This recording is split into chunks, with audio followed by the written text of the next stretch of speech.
as leaders of these types of chapters, these types of organizations, the key is really to give up control, and that was really hard for me. It's my chapter, I started it, I'm doing all the work, why can't we do what I want to do? Well, people don't want to help me do what I want to do, they want to do what they want to do. So I had to ask, what does the group want to do? How do you guys want to run the chapter? What are your goals for the group? And yes, setting goals is very important, but make sure you share those goals with the group, because if you leave, because you'll graduate and move on, the group will retain those goals and retain the leadership and retain all the skills that they've gained and continue to go on and evolve and hopefully never stop and keep getting it done until it's done. And also, you have to work with what you have available for you. Maybe having meetings and lots of members won't work for you. Maybe you can do something with 1 or 2 people like Norma does in Oklahoma. For us, we have a lot of support. We're able to get a lot of members, but you can change your focus, change your mission, and change your goals to just suit what resources you have, what options you have. You know, try new things. Yeah. Yeah. Well, Karen's in charge though.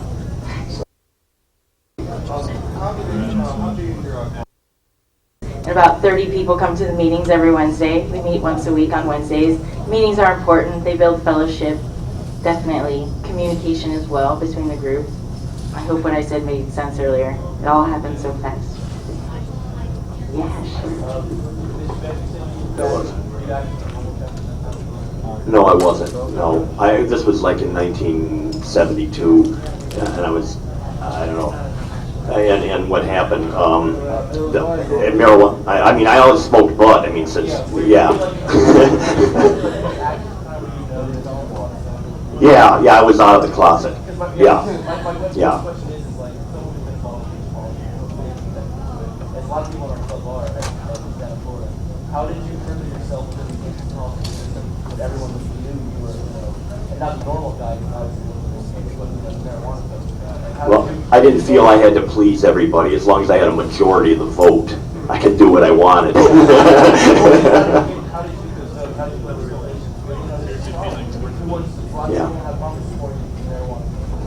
Yeah. Well, I didn't run as a marijuana candidate at all. It was a side issue. I mean, everybody did. It was kind of a plus. It gave and it endeared me, to what it turned out. I won in a 3-way race. So I won with 37% of the vote. That's how I got in. So the marijuana thing, and we would smoke like right at student government meetings and stuff like that.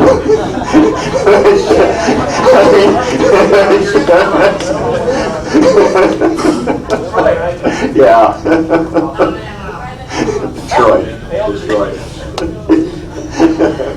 I have a question for you. Yeah.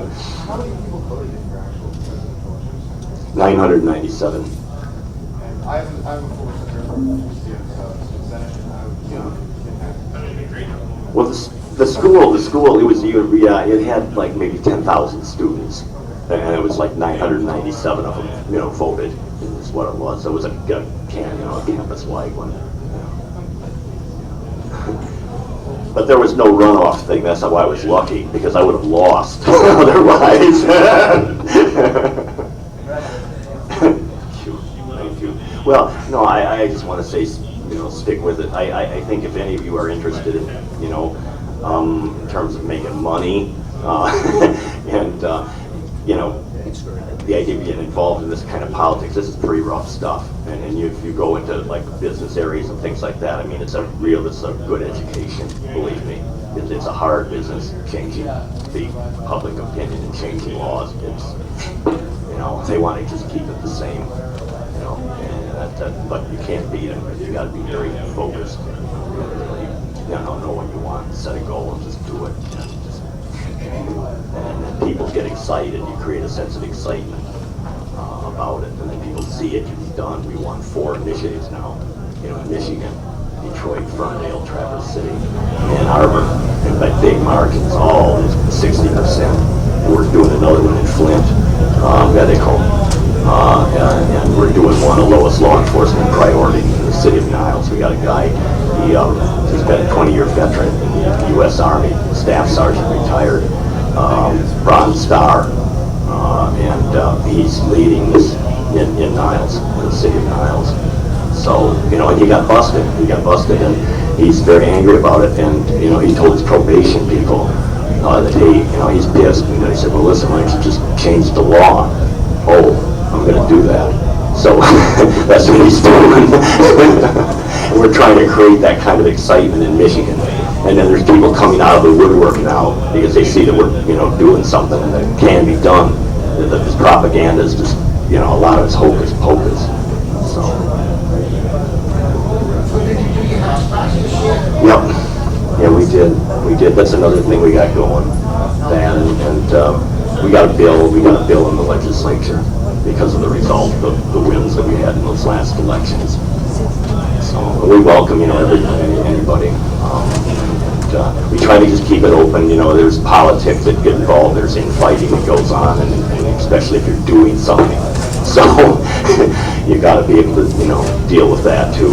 And it's not easy. It's kind of neat thinking you're, having some title and all that, but it's not about that. It's hard work. It really is, but it's well worth it.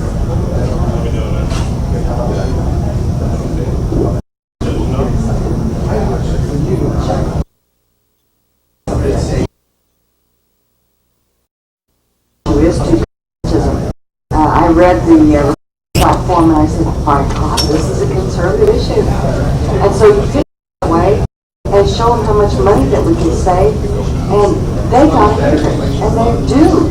They actually embrace it, put it in economic terms. And everybody's got a nephew that's locked up, or the sister's kid taken away from them, and they realize that they're being overprotected.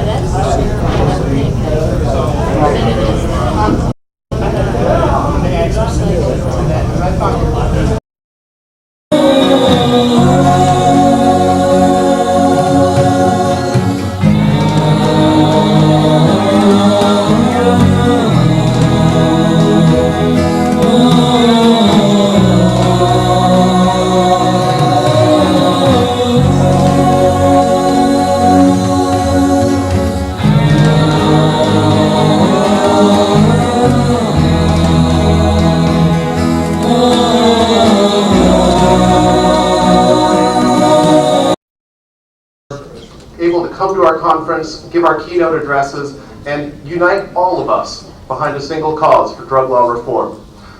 Our speaker today is one of our luminaries, someone who's been an inspiration to all of us. He is the Executive Director of the Drug Policy Alliance. Please join me with a warm welcome for Ethan Nadelmann.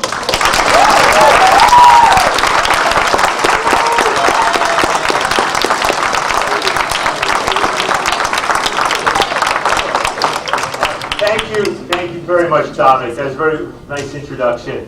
And thank you all for getting up at 9. But the reason I was down a little bit late was also the phones ringing.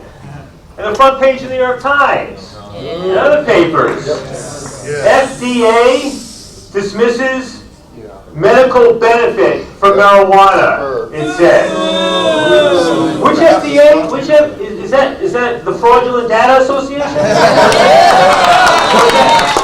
that the Fools and Dolts Alliance?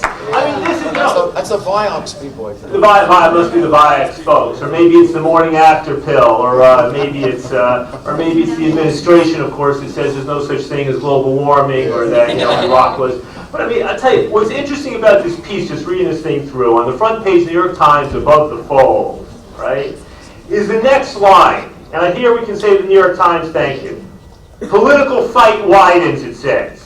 Agency reply to Congress contradicts 99 report by U.S. scientists, the Institute of Medicine. Yeah. This article is about the conflict that is emerging. And when you see something like this, I mean, of course, what the hell is going on? What is going on at this point? It was in 2006. We already have the dozens of studies. People say go to the National Institute of Health website and put in their medical cannabis, and hundreds of things pop up. John Benson, the co-author of the Institute of Medicine report back in '99, who was very leery of any engagement with anybody involved in marijuana, medical marijuana reform, anything like that. Okay. And he's saying this is nonsense. Never mind going back to 1988 and Francis Young and the administrative law hearings of the DEA, right? Never mind.